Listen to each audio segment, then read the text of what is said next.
Bonjour, messieurs Vessé. Vous êtes bien réveillés. Docteur Main, que faites-vous ici? Qu'est-ce qui s'est passé? Malheureusement, il a fait un infarctus du myocarde. Le flux sanguin vers une partie de son cœur a été interrompu à cause de caillots de sang qui bloquent l'une de ses artères coronaires. Heureusement, vous êtes arrivé à temps à l'hôpital et nous avons pu vous opérer d'urgence. Mais est-ce que je vais bien maintenant? Ne vous inquiétez pas, l'opération s'est très bien déroulée. Et qui m'a opéré? Je suis venu voir comment vous alliez. Il m'a donc sauvé la vie. En fait, j'ai juste fait mon travail. Mais maintenant, je dois vous laisser seul. Vous devez vous reposer. Docteur G, je dois m'excuser auprès de vous. De quoi s'agit-il? Pour l'autre matin, car quand j'y ai ou un visiteur et que j'ai... Suivant, s'il vous plaît. Et bonjour. Êtes-vous le nouveau cardiologue? Oui, bonjour. Comme vous le savez, le Dr Salvi a pris sa retraite. J'ai été engagé pour m'occuper de ces patients afin que vous n'ayez pas à chercher un nouveau spécialiste. L'hôpital vous a engagé? Oui, cela pratique. Au fait, êtes-vous aussi, que ce soit clair? Est-ce que cela signifie qu'à partir de maintenant, vous allez me suivre? Oui, je vous l'ai déjà dit. Pourquoi cette question? Pauvre Italie. À propos, j'ai lu sur votre dossier que vous êtes venu ici parce que vous vous sentez un peu tachycarde depuis quelques jours. Veuillez vous déshabiller et vous installer confortablement sur le canapé, et je vais vous faire un chèque noble. Oh man, vous n'êtes pas là. Je suis seulement venu ici pour vous rencontrer. Je ne veux pas être examiné. Vous ne voulez pas qu'on vous rende visite. Ma secrétaire m'a dit que lorsqu'elle a appelé, elle a beaucoup insisté pour être vue plus tôt. Mais elle a dû se tromper. Elle sera une autre patiente. Peut-être. Mais savez-vous que c'est déjà le deuxième patient qui appelle pour être vu et qui part sans que je le fasse? Je ne sais pas quoi lui dire. Ou bien, au revoir. Au revoir.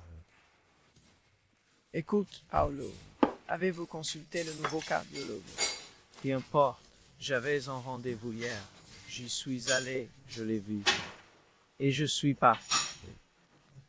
J'ai fait la même chose, je suis parti. Mais est-ce possible? Avec tous les bons médecins que nous avons ici, il fallait qu'il nous arrive une seule chose comme ça. Je pense qu'il a mis son diplôme par correspondance. Oui, je ne lui fais pas confiance. Ce n'est pas comme si j'allais la laisser me rendre visite. Mais moi non plus, je n'y pense pas du tout. Il n'est pas facile de trouver un autre cardiologue par ses propres moyens. Oui, vous avez raison, ce n'est pas facile. Mais j'en aurais vraiment besoin. Je ne me sens pas bien. Ni calme. Mon bras. Malien. Vous n'êtes pas en train de faire de risque. Laissez-moi vous aider. Attendez, ne bougez pas. Elle avait des préjugés. Elle avait remarqué. Vous savez, M. Rassi, j'ai l'habitude d'être jugé d'abord sur la couleur de ma peau. Ensuite seulement sur mes compétences. Pourtant, après l'avoir humilié de la sorte, il me perd encore. Je suis médecin. Ma mission est de soigner les malades. De plus, je crois au droit Israël. Signification. Le droit aux soins stipule que toute personne a le droit d'accéder aux soins médicaux de base et spécialisés sans discrimination, indépendamment de facteurs tels que le revenu, le sexe, l'âge ou d'autres caractéristiques personnelles. Ah, je vois, sauver. Ah, docteur, désolé de vous déranger. Mais bien sûr, vous avez parfaitement expliqué ce que je voulais dire. Messieurs Rossi, je vous laisse entre les mains de notre talentueuse infirmière Roberta, et nous vous verrons demain pour un nouvel examen. Au revoir, docteur. Et encore désolé pour l'autre givre. Au revoir.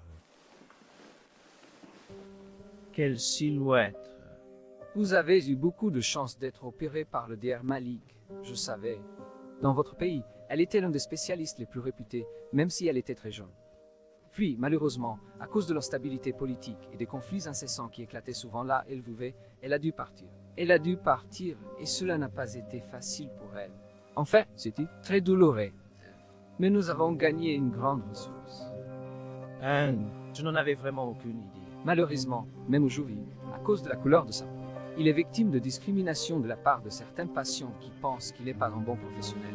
Il y a quelques jours, il m'a raconté que 2 des patients qu'il avait récupérés de l'ancien cardiologue se sont présentés au rendez-vous et après avoir vu son visage, ils sont repartis sans avoir été examinés. Qu'en pensez-vous?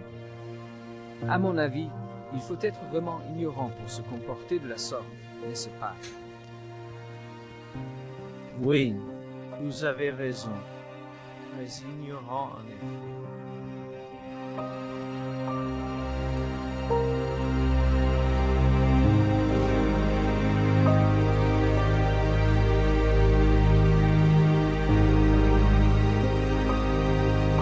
La plupart des histoires présentées dans nos livres sont inspirées d'événements réels. Si vous en avez un, nous pourrions nous en inspirer pour les prochaines.